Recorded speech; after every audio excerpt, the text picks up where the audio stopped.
This is Making Futures, helping individuals discover their passion and fulfill their potential.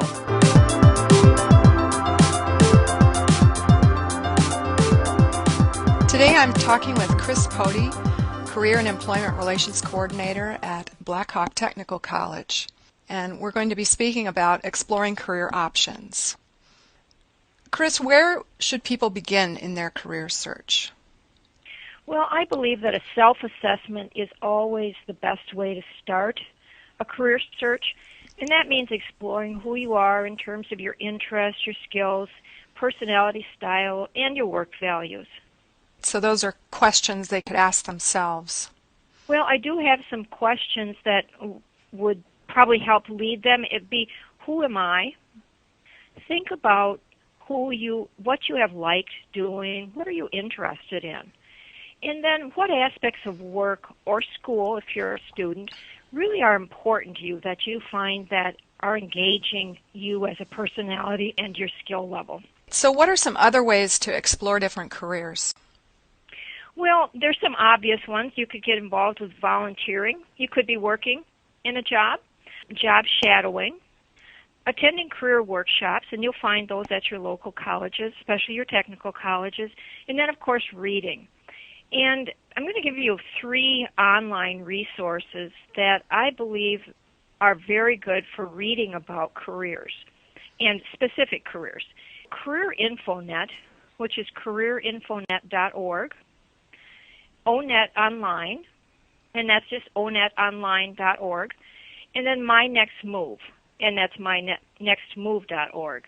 And these all give good descriptions of occupations. So when you're looking through, you can see how you feel about that occupation and see if it's using the skills, you'd be using skills in that occupation that would be consistent with your skills and abilities. What about people who can help you in the career search process? Who do you recommend?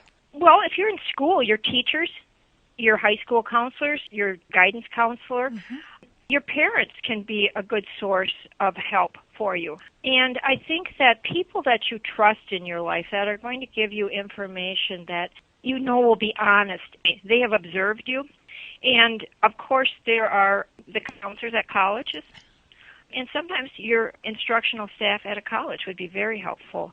And, of course, there's career facilitators also in many of the technical colleges. How about at the local technical college? Where should people start? I think a good place to start are something maybe a little more basic. You could come to preview days. Most of our colleges have preview days where you get, a look at some of the programs, perhaps get to sit in a class. And then, again, most hold regular career workshops. And that gives you that idea of finding that fit as far as the college is concerned. Career counseling and advising, now that can be a little different with every college. Some you have to have some affiliation with the college, meaning that you've tested or you've been admitted already. But generally speaking, you can call the college and find out if they have career counseling and advising that is open to the public, or that you have to be somehow affiliated with a college. The colleges are another great source for providing resource information. You can generally call the college and or look at their website and see the state. We call them the graduate report. So you can look at the wages and the number of people that have been employed in any said occupation. So there are many ways at the technical college. That's a good way to just contact the college and they will lead you through the process of who you could be talking to. Great, thank you. How about tools that are available for finding a good career match? What do you suggest for that? Well, the technical college site has a great career interest questionnaire. It's located on the Wisconsin Technical College System website, and that's witechcolleges.org. And then you can look under a heading called Explore Careers.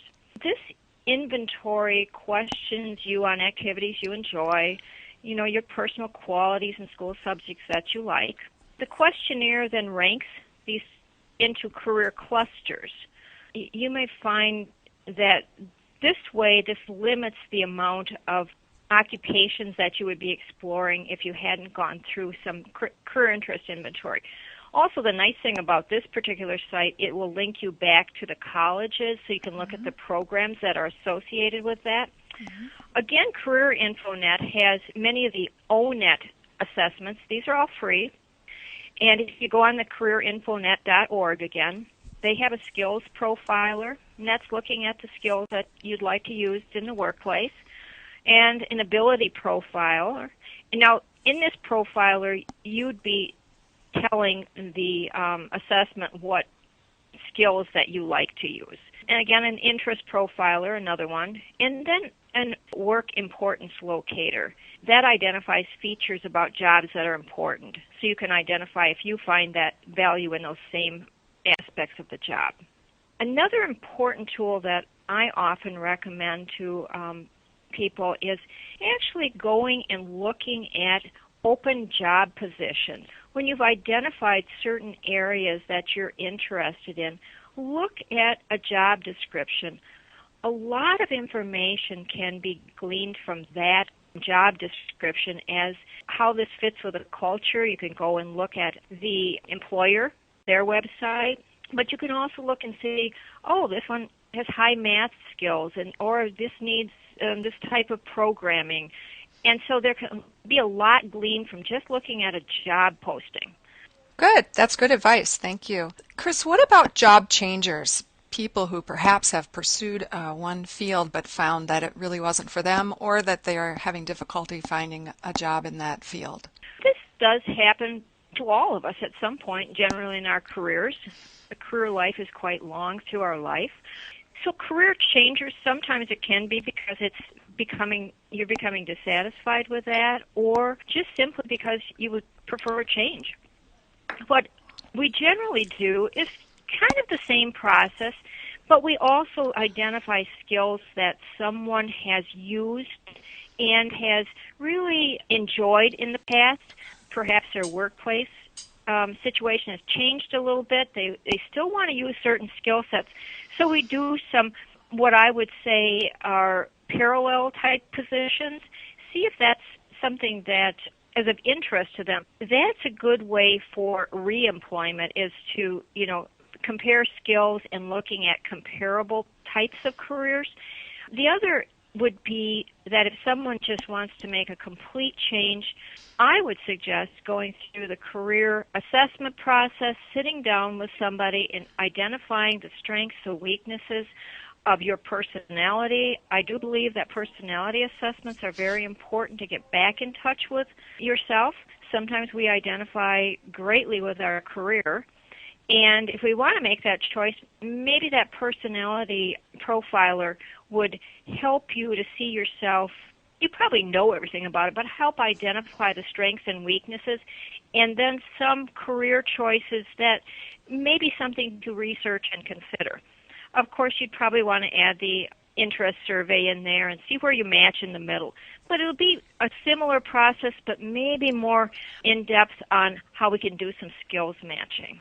Thank you so much, Chris. I'm sure that our listeners will find this really valuable information. I just want to mention again, the Career Interest Questionnaire can be found at witechcolleges.org as a good place to start. So I've been speaking with Chris Pody, Career and Employment Relations Coordinator at Black Hawk Technical College. Thanks, Chris. Thank you, Susan.